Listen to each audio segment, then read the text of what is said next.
sure you guys are watching a recording. Yeah, this is the 1996 Massacre that changed Australian gun laws originally. This was the biggest massacre we had in Australia.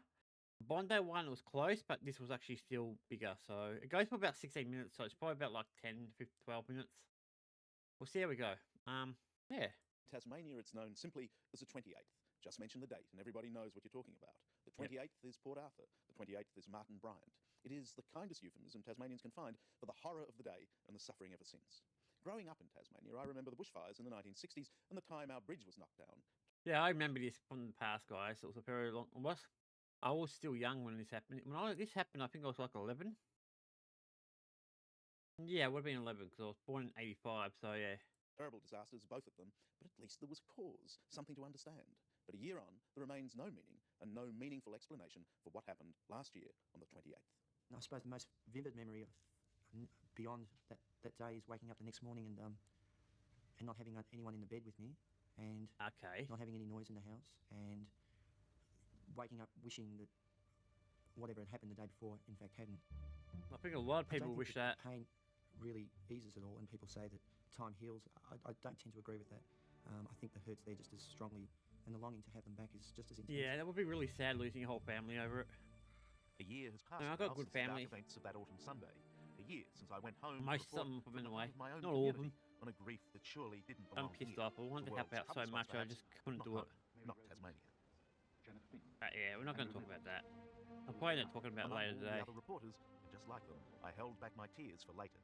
We sent our reports around the world, then we went away, hoping to forget. But a year goes round, and that day returns. It may be something in the slant of the autumn light, or a gathering chill in the air. But suddenly we're back, listening to the voices of those whose lives were forever changed on the 28th. I don't have anything against Martin Bryant. I don't have anything for Martin Bryant. I don't think about him very often. I feel sorry for his family. But, I feel sorry, for everyone here had to suffer that. It was just the classic cliche, which was we were at the wrong place at the wrong time. Jo Winter and her husband Jason had just moved to Tasmania from New Zealand. Jason was a winemaker with a promising career. They were at the Broad Arrow Cafe with their 13-month-old son Mitchell when Bryant opened fire. When the shooting stopped, I just got up and picked Mitchell up. And yeah, this is a sad story, guys. It really is sad. And I found him. This is what happened in Australia a long time ago, in '96. There was nothing I could do to help him. So I wasn't going to do it long. I wasn't going to do this one until next week, but we'll do it now. I'd only been in the information office by about 5 minutes when the first shots rang out. Stephen Howard worked at Port Arthur as a tour guide. He helped move people in the car park to safety, then took cover in the bush. After the shooting stopped, he entered the Broad Arrow Cafe, where he knew his wife was working that Sunday. I walked across to the counter and stepped around behind it, and there was Liz and Nicole laying there side by side. I could tell straight away that they were both dead.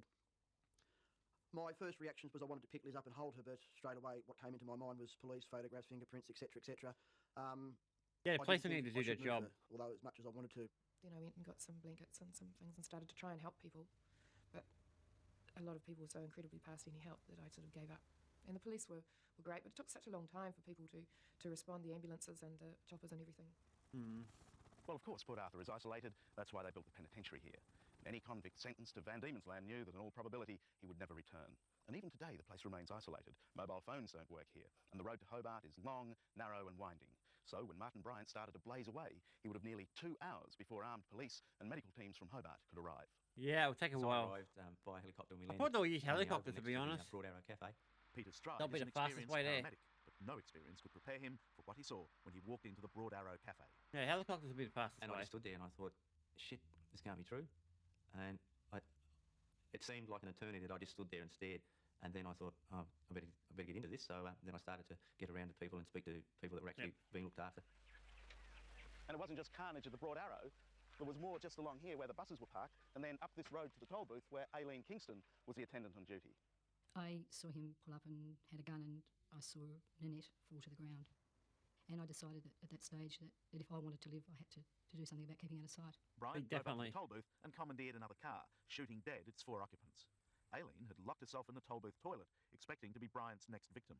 I was oblivious really to what was going on outside. I think I heard the gun continue going, and I didn't have a clue what was going on. But to be honest, I hadn't watched this, to be honest. And I just waited for the door to open. I was quite sure he would come through that door after me because it didn't take any getting through the door. It was a little tiny latch, and I thought he would come after me. All I can remember doing is praying, and I'm not religious, but I prayed, and all I could think of was I didn't want to die. I was in the kitchen at the cafe, and Colleen came bursting through the servery door and said that there was somebody shooting out there. Bridget Cook was supervisor of the Broad Arrow Cafe. She ran out through the back door and tried to warn visitors to keep away, only to be confronted herself by Bryant. Somebody said that, yeah, he's a scumbag. And I looked around the end, which was really stupid, but there he was, pointing a gun at me and shot me. Well, he obviously advice survived. from the girls early that morning. I mean, I'd he's such sit a out on coward the using a golf, weapon which like I that. didn't very often do on a Sunday. Walter Guns Mick should be ran the used local only pharmacy for and was self-defense sponsoring and the golf stuff like tournament that, day. not to be He remembers used as hearing a noise from Port Arthur across the bay. to It attack wasn't other until people later with. that the word came through about a gunman.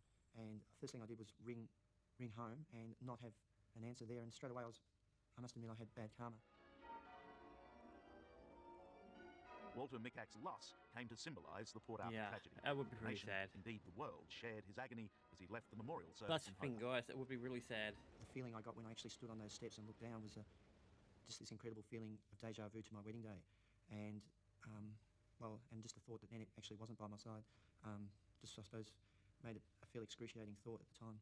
And I'm pleased that Mitchell was only 13 months old because he had no understanding whatsoever of that, blood is your life force. He just obviously missed the fact that his dad wasn't around, because it's the only word he could say at that time too, was dada, which I tried to change in that first week pretty quickly because that just totally destroyed me often. Then he'd go to run to the door and It's a say, sad "Dada," at the situation, door yes. because we had a lot of people dropping flowers. I mean, I don't have too much into So it that was because very I was difficult. really young at the time. Hugely disrupted. It's a small, Like 11, isolated so I didn't community really with many comprehend family, it. I wasn't really into it. intertwining in a very complex way. And when I you didn't watch have a lot of event news like back that in then, such a community, so it's like letting off an explosion in a confined space. Dr. Yeah. Ian Sale is a forensic psychiatrist. He examined Martin Bryant. He can tell us about the workings of a criminal mind and, just as importantly, about the state of mind of the victims. After a disaster, you might expect to get something like 20 to 30% of people who will develop post-traumatic stress disorder. Probably a third of those who develop this condition, they're going to have lifelong problems. They're going to be isolated, they're going to be irritable, they're going to be anxious. Some of them may run into problems with alcohol. I feel like I'm spinning around the outside. Yeah, of this some whirlpool, people and the probably go to whirlpool's trying to suck drugs me in, and but stuff. I'm absolutely determined to just spin around the top for as long as I can instead of being sucked down that hole, because I didn't know how long it would take me to get out, and I wasn't going to be another victim of Martin Bryant. I wanted to do the best thing that I could for my family, my friends, and for Jason. He would definitely want me to be happy, and life is very short, and you never know when you're going to not be here. So I think it's important to be strong and positive and do the best I can. Yeah. And I just stood in the hallway and said to my wife, I haven't cried yet, and I did for 3 or 4 minutes. And that was a relief for me. I probably held it back too long, and then after that I was right. I've always been a person that loved life, and to suddenly not love life is very hard to cope with, and you don't know why. You get out of bed and you vomit and you've got to go back to bed because you can't cope, and you just got to get up and make yourself go. But I find that's why coming back to work helped, because I had to get out and I had to do it, and I had to come back and I had to smile nicely and get on with work, and that's what's helped me get through. I don't think we'll ever know why Martin Bryant did it, but perhaps one answer lies on this farm. Psychiatrist Ian Sale has a theory about Bryant's motives. It involves his desire to own this property in the hills above Port Arthur, just a few kilometres from the Seascape Guest House, where the bloody massacre began. Okay. The motive probably lies in his relationship with the Martin family, the owners of the Seascape Guest House. The Martins also held another property at Palmer's Lookout, south of Port Arthur. The Bryant family had wished to purchase this property. The Martins had refused to sell it to them. Oh, is that it? The only reason? Bryant probably saw his father's eventual suicide, his unhappiness and his suicide, as being in some way linked to the failure to get that property. That's really a dumb reason for it. For what had occurred. I can remember Martin coming to the shop at Port Arthur on a number of occasions and asking me personally, why won't you sell it? Why won't you sell it to us? And I always said, because it's too special to us. Glenn Martin's parents were Bryant's first victims. Today, in the ruins of the Seascape Guest House in which they were killed, Glenn finds it hard to believe that anything so casual could have cost the lives of so many. Exactly. Come and ask you to buy something, but a lot of them don't come back again. Once you told them no, but I mean, you didn't read anything. No, quite harmless, really. Martin Bryant's a very abnormal person. He is intellectually disabled to a degree.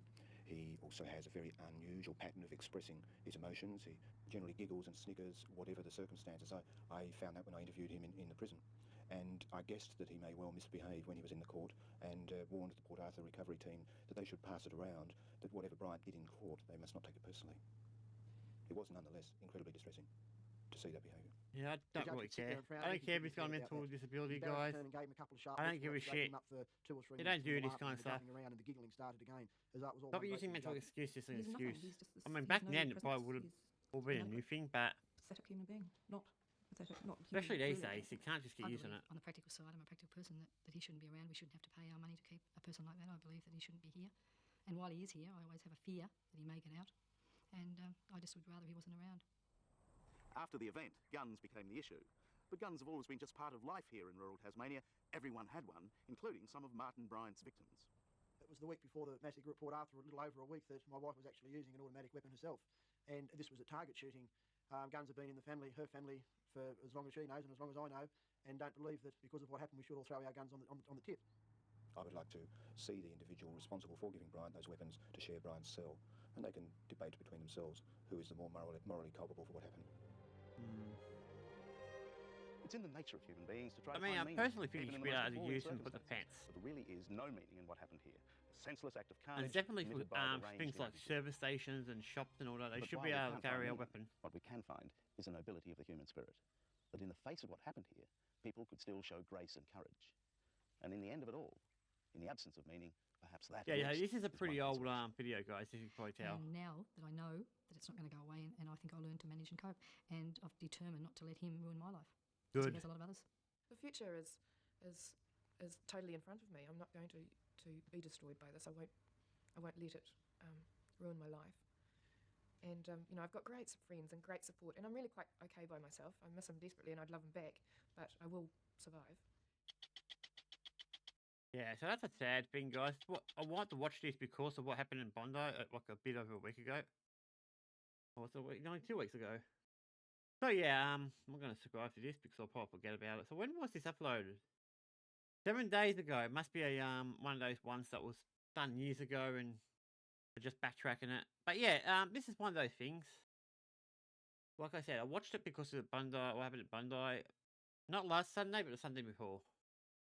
So this is where our first gun laws kicked in. Now I don't agree with the full-on gun law, how heavy they are. I think you should be able to use them for self-defense and for like businesses like service stations, banks, that type of thing. I don't know if everyone should be walking around with them though. That's the only thing. There needs to be something a bit more fairer for the people, but I don't know what that is. I mean, we're not going to go like America because America has basically very relaxed gun laws as far as I know. But yeah. Alright, that's it for that one. That was just a quick video for this one. I am going to watch something that's been bothering me for the last few days.